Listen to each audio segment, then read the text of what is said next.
Welcome to the black father. कभी कभी इंसान का डर ही उसकी मौत की वजह बन जाती है। आज की कहानी भी कुछ इसी तरह की है।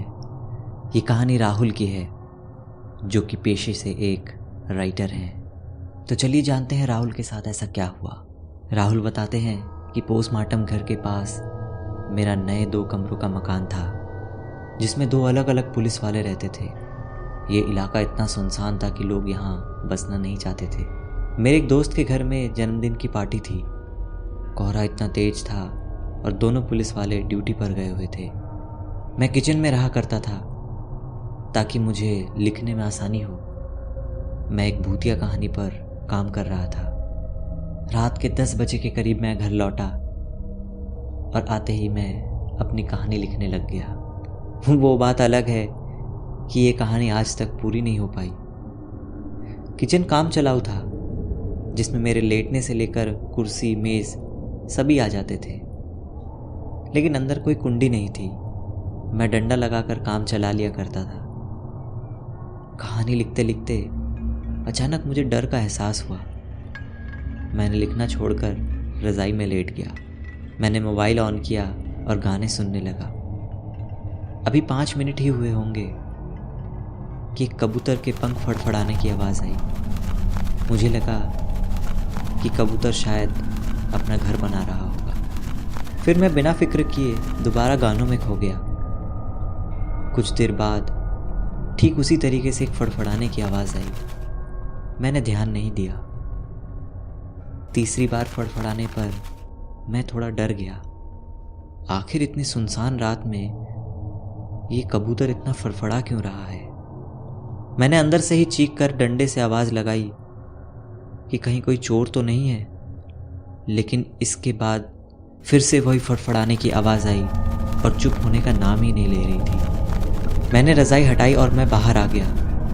बाहर निकला तो देखा घोर सन्नाटा छाया हुआ है। अब मैं पूरी तरीके से डर चुका था। एक तो कुंडी नहीं है, ऊपर से मैं अकेला। मैंने बाहर से कुछ ईंटें उठाई और अंदर आके दरवाज़ों के पास लगा दिया। हालांकि मेरी हिम्मत तो ईंट उठाने की भी नहीं हो रही थी, मगर क्या कर सकते हैं। मैं रज़ाई में घुसकर फिर से गाने सुनने लगा और सोचने लगा कि सुबह हो जाए तो मैं यहाँ से निकल जाऊँ। आधे घंटे गुजर जाने के बाद मुझे ऐसा एहसास हुआ कि सुबह होने वाली है।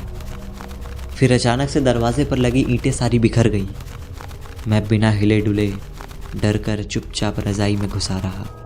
रज़ाई के कोने से मैंने आंख निकाल कर देखा तो दरवाज़ा थोड़ा खुला और अंदर एक काले रंग का हाथ आया। ये देखकर मेरी सांसें अटक गई। मैं चाहकर भी चिल्ला नहीं सकता था। मैं मन ही मन सोचने लगा, अब तो मैं गया। धीरे धीरे वो हाथ अब अंदर की ओर आ रहा था। ऐसा लग रहा था कि कोई काली सी परछाई मेरे सामने खड़ी है। मैंने सीने पर हाथ रख लिया ताकि धड़कन की आवाज़ दब जाए। मुझे ऐसा लग रहा था कि मैं मरने ही वाला हूँ। मेरी धड़कन और सांसें तेज चल रही थी। तभी अचानक से आवाज़ आई, चार्जर है क्या? मैं चौंक कर उठ पड़ा। मैंने ध्यान दिया तो पता चला कि पुलिस अंकल ड्यूटी से लौट आए हैं। उनके हाथ का दस्ताना और बंदर वाली टोपी ने मेरी जान ही निकाल दी थी। चलो ये बात तो खुल गई कि अंदर पुलिस वाले अंकल आए थे, लेकिन वो कबूतर फड़फड़ाने वाली बात मुझे आज तक समझ नहीं आई। मैंने खुश होकर उनको चार्जर दिया और कल यहाँ से भाग जाने का पूरा निर्णय लिया। अगले दिन सुबह मैंने अपना सामान रिक्शे में लादा और घर वापस लौट गया। तो दोस्तों, क्या आपके साथ भी कभी ऐसा अनुभव हुआ है? मुझे कमेंट करके ज़रूर बताइए और अगर चैनल में नए हैं तो चैनल को सब्सक्राइब करें। मैं मिलता हूँ आपसे अगली किसी वीडियो में।